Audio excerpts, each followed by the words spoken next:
Bite of Courage is about ordinary people aspiring to live their best life by overcoming vulnerability and fear. It's about finding our courage and sharing our stories so we can be who we're truly meant to be, and discovering in the process that we're a lot more similar than we are dissimilar. To listen, go to biteofcourage.com or your favorite podcast app.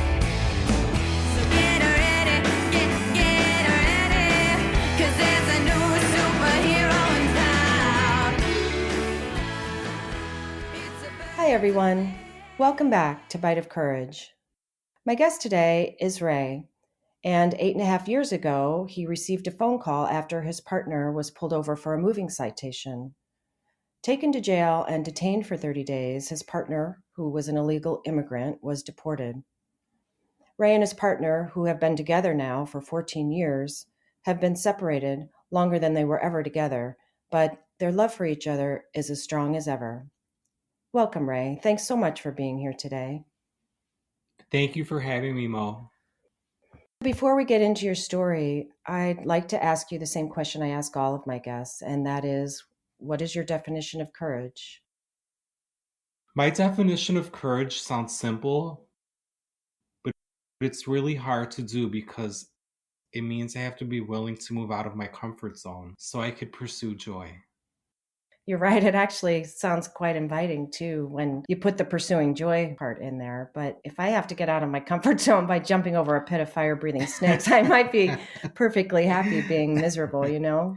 Well, I remember when I first asked you to do this podcast, you were just about to take a trip to see your partner, and you had an unexpected flood of emotions come over you.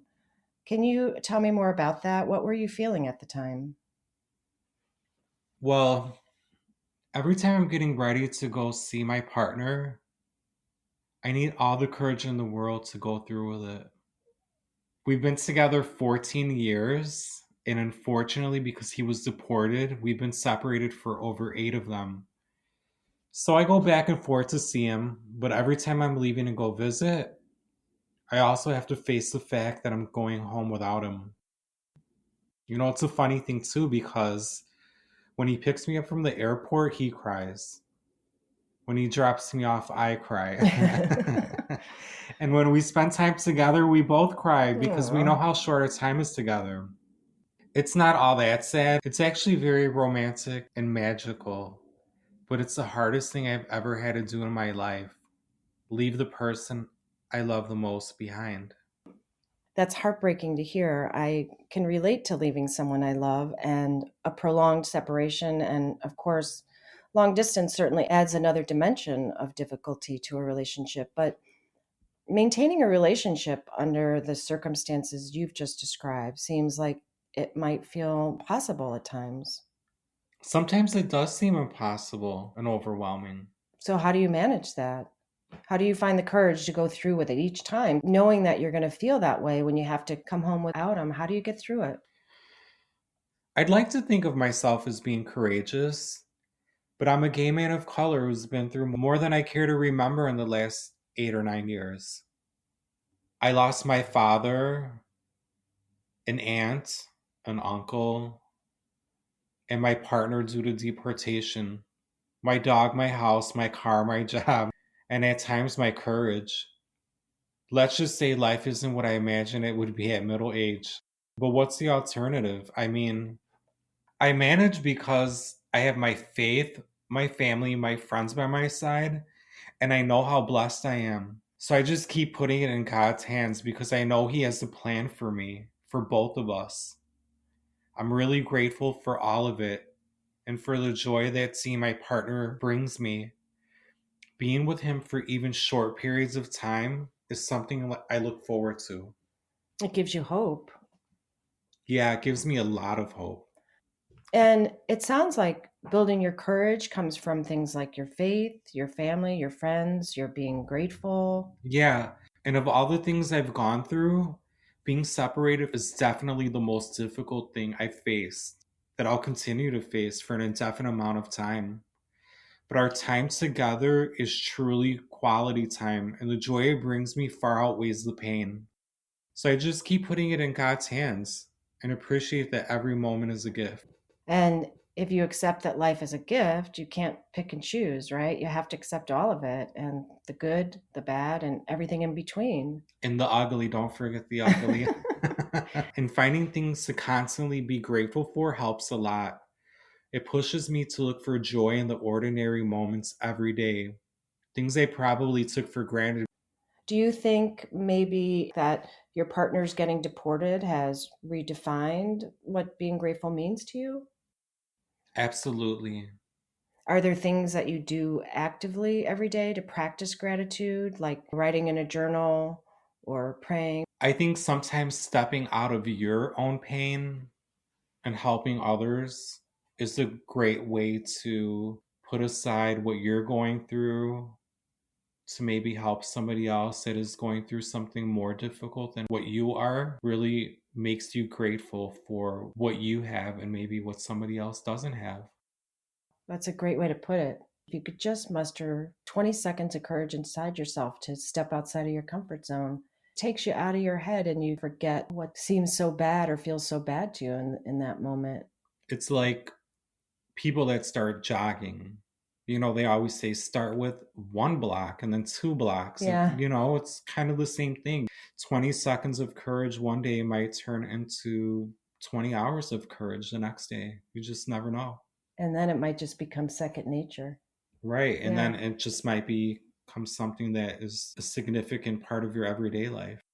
I've actually found too that the more I practice gratitude, the more courageous I become about doing the things that scare me, which is what you just said. Courage actually makes me forget sometimes that I'm even scared. So I guess that's progress.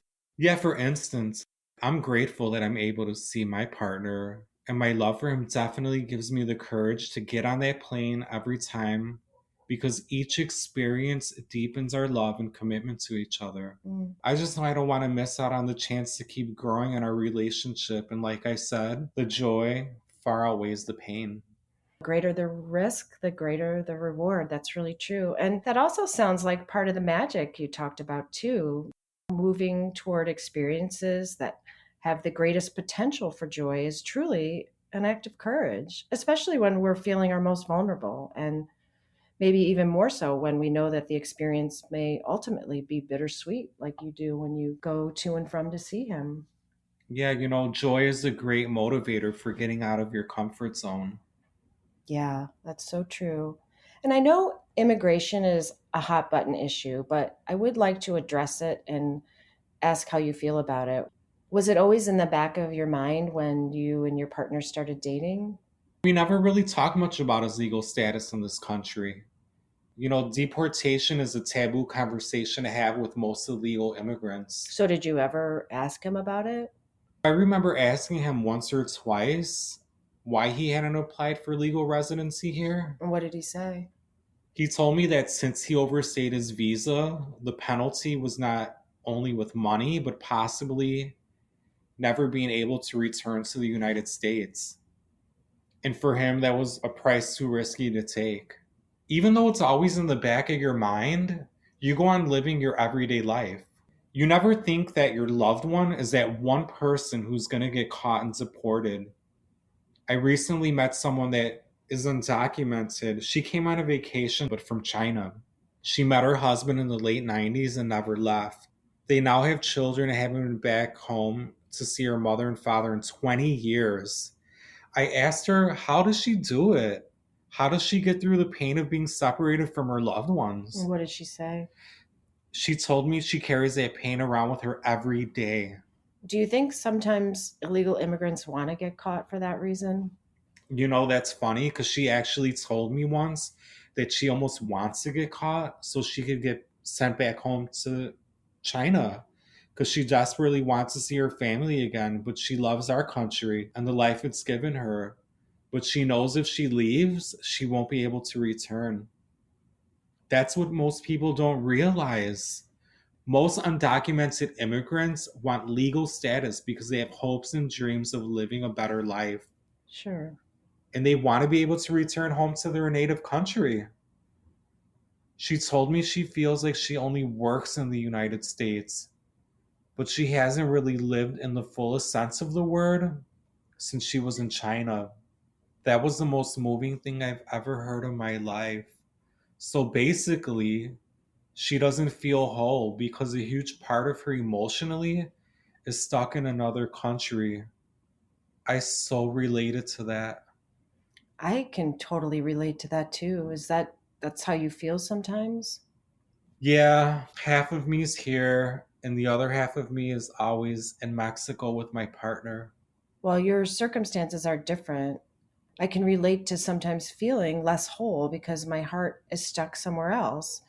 And while I'm happy about the choices I've made, particularly as a wife and a mom, it reminds me of something you said earlier about your life not being what you imagined it would be at middle age. And what I've realized is that in order to be the person I'm still becoming, I have to open up the parts of me now that have been shut down. So I have access to all the things that'll make me a better version of myself, when I get to middle age. What's the alternative? Yeah, that's the real challenge of middle age, isn't it? When life grabs you by the balls, looks you in the eyes, and says, I'm not kidding around. You got to work this stuff out.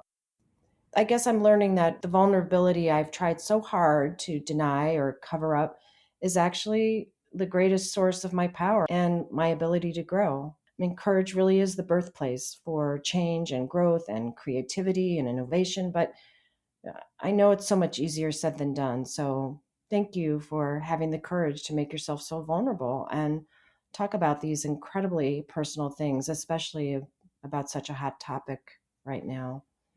You also said earlier that you want to see yourself as being courageous, but, and then you followed it up with being a gay man of color, as if maybe being courageous should be denied to you because of that.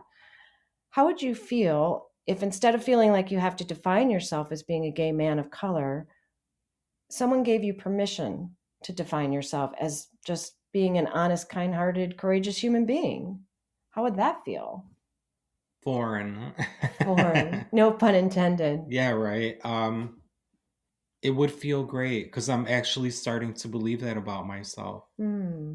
The more I meet people that are going through difficult times, and not only on the topic of deportation, but being separated by somebody they love, whether it was due to death or Hmm. my circumstance, it really does put everything into perspective.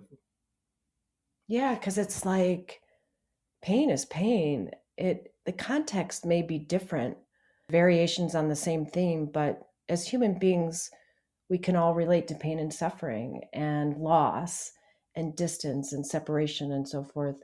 So it doesn't matter if you're in China or Mexico or the United States, everyone can relate to what pain and suffering feels like and not being able to be with a person that you love. Absolutely. Yeah. Well, then, by the podcast powers vested in me on the internet, I hereby give you permission. I guess, too, I'm at a point where I'm trying not to qualify or apologize for myself either. I'm not just a mom or a wife, but I do hear a lot of women, myself included, apologizing for having an opinion or having a voice. Right after I say something honest and awesome, I follow it up with something like, I'm sorry, that's just the way I feel. I qualify it with the words, I'm sorry. And it completely diminishes or negates all the good stuff that came before it. So I'm trying really hard to be mindful of that and not do it and just accept a compliment or be gracious and say thank you for something, even though internally I may feel insecure about it. Yeah, I'm too old for that at this point in my life. This is me, take it or leave it. I've gone through so much in my life that it's time for me to accept who I am. Yeah. And it's not like I think apologies aren't necessary.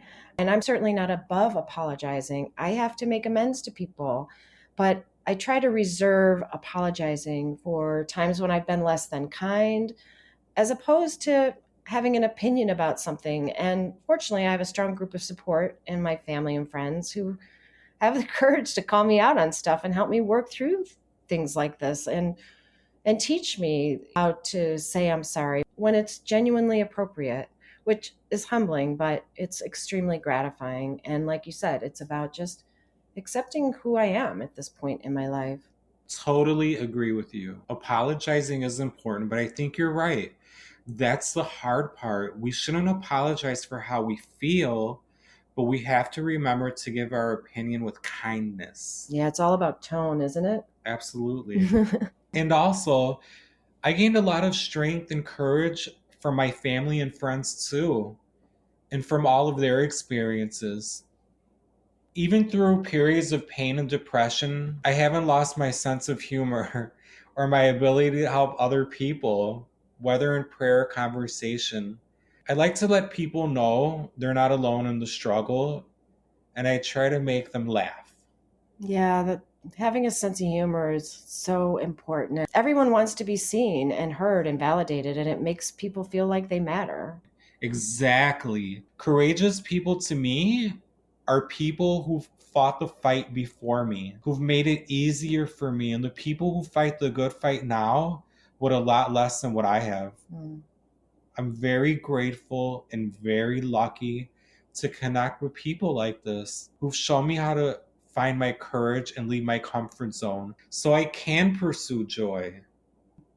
Do you have any advice for people who might be struggling with separation or loss? Or, like you said, someone who doesn't feel whole because a huge part of who they are is stuck in another place emotionally?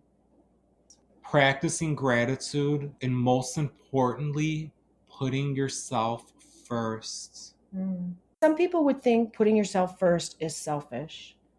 No, because I think about being on an airplane and having to put your oxygen mask on first. Because if I don't have my oxygen mask on first, how am I going to help you? It's a funny analogy. When kids are little, they want everything now. And I used to say to them all the time, if mom doesn't get oxygen first, same thing with food. If I don't get my food first, I am super cranky. Let me eat, and then I will feed you. Thank you. And I've heard this tagline before, and I think about it a lot, especially when I'm feeling uncourageous or vulnerable. If you can't love yourself, how are you going to love somebody else? Yeah. And it's true. And it sounds very cliche and modern age kind of thing, but it is true. And I'm also learning when I say no to someone else, I'm saying yes to myself. When somebody asks me to do something, if I can't do it, I don't fib or lie about it. It's like, let me check, let me get back to you. Thank you for including me. Thank you for inviting me, but I'm not going to be able to make it. I need to create more space in my life. And the only way to do that is to say yes to myself. And self care is really important. You know, there comes a point in your life where no matter how uncomfortable it feels, you have to be the example, especially for people that you love. Mm. And I used to take this for granted, but it's become even more important to me, especially because I have children. I want them to see that rest and play is really important. That to me is part of self care. They have to see that it's okay to just sit on the couch and relax and watch TV if that's what they want to do for a little bit. I mean, everything within reason and with balance. But I don't want them to feel like every time mom's at home, it's, I got to be doing something because that's the way I grew up feeling. Like when I worked at McDonald's, if you have time to lean, you have time to clean. Well, that was sort of the same philosophy in my house growing up. You got to look busy. You got to be looking like you're productive and doing something productive. Being at rest or playing is being productive, and it helps you to rejuvenate and restore yourself, I think. And I want it, you're right. I want to be an example of that for my own children. Oh, that's such good advice that they'll pass on to their kids, their friends. And I love how honest and completely vulnerable you are, Ray. I think sometimes if I'm honest and I admit to feeling vulnerable, it'll be perceived as a sign of weakness. But when I hear someone else do it, like you've done today, all I can think is how courageous you are. And I really admire you for it. So, I mean, it makes me want to take more risks. No pain, no gain. Yeah. Right? I mean, I Yeah. know that sounds like something we've heard our entire lives, but I think it's so true. It doesn't have to be super painful. Like you said, it's the discomfort. It's finding 20 seconds out of your day to just be a little bit uncomfortable. And even if you have any desire to improve yourself and you can get out of your comfort zone, like you said, so you can pursue joy, that's life altering to me, because if you can find that 20 seconds to just take to improve your own life, if that just means saying hello to somebody walking into the store or down the street or catching the bus, if you can just look up and look into somebody's eyes and say hello, that to me is getting out of my comfort zone. Absolutely. And I think this too. Sometimes you have to give your own self encouragement. And sometimes in those 20 seconds, you can give that back to yourself. Mm. And it's funny because I just came back from a trip, and usually I need a little help while I'm flying or getting on a plane in the form of a prescription medication. And I messaged my doctor a little too late, and unfortunately, what I needed usually to fly wasn't available to me, my prescription. And I was terrified I was not going to be able to make it through that plane ride. So how did you get through it? I had that 20-second speech with myself. I can get through this. I'm going to get through this. What I'm going to see on the other side of that, that's the joy. That's where the joy kicks in. Mm. That's what helped me get through it. I love the gratitude, Ray. When someone can humbly admit that they're struggling and still be grateful, that's pretty powerful, and it's healing to see and to hear. So thank you for that. You're welcome. I'm going to shift gears a little bit. At the end of each show, I do a round of rapid fire questions. Are you up for that? Oh, exciting. Okay, here we go. Favorite sound? People laughing at my jokes. Favorite smell? The ocean. Favorite food? My mom's home cooked food. Favorite type of music? Disco. Yeah. If you really wanted someone to know you, what would you want them to know? That I'm loving, that I'm giving, and that I'm strong. If you could master one skill right now, what would it be? I would love to be a little more handy. I want to build some cabinets. Oh, in retrospect, do you have any regrets? I want to say I don't have any regrets, but I wish my younger self would have prepared a little bit more for my future middle aged self. And what about with your partner? Can't help who you fall in love with, but now that the consequences are playing themselves out, is there anything you wish you could have done differently back then? Yeah, I wish we would have talked to somebody with a little more experience or knowledge of the legal system and how to navigate it better. But hindsight's 2020, you know, Yes. and now we're suffering the consequences of not being as courageous as we are now. Well, it's awesome that you acknowledge that, and instead of fighting it and being defensive about it, you just accept where you're at and figure out how to do it better going forward.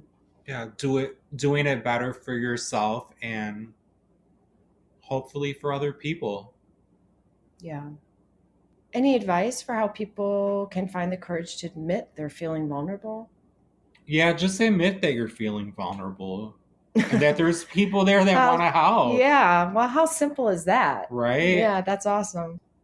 Most influential person in your life today? For me, that's an easy one. That is my mother and all the strong women who helped raise me.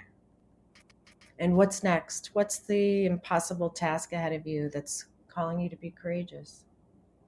Well, my dream is to definitely reconnect and live with my partner again full time. That is definitely a goal and a dream of mine. Well, it sounds like you're taking all the right steps to do that for now. Yeah, and taking care of myself in the process of it, not going back to being scared and vulnerable, but to live in my courage. Love that. And what do you want to be remembered for? I hope people remember me as being someone who was always willing to help other people, because really that's what it's all about. Our relationships with the people we love, and that love starts with self love, something that we have to work on every day. And I hope to pass that idea down to my nephews and niece. I want them to see no matter what life throws at them, if they love themselves first, that'll give them the courage to help and inspire other people to be loving and courageous in their lives too. Being the reason why someone else doesn't give up is a beautiful way to be remembered. Thank you so much. Thank you. For anyone who'd like to talk after the show, please don't hesitate to pop over to the comments section at biteofcourage.com. Until next time, be bold, be brave, be daring, and take a bite of courage. See you next week. Thanks everyone for tuning in to Bite of Courage. If you'd like to learn more about my guests or you'd like to leave a comment, please go to biteofcourage.com or leave a review on your favorite podcast app. Don't forget to check out my blog, humormewithmo.com, where I write about finding humor in life's absurdities. Until next time, be bold, be brave, be daring, and take a bite of courage. This is a Trio production. All rights reserved.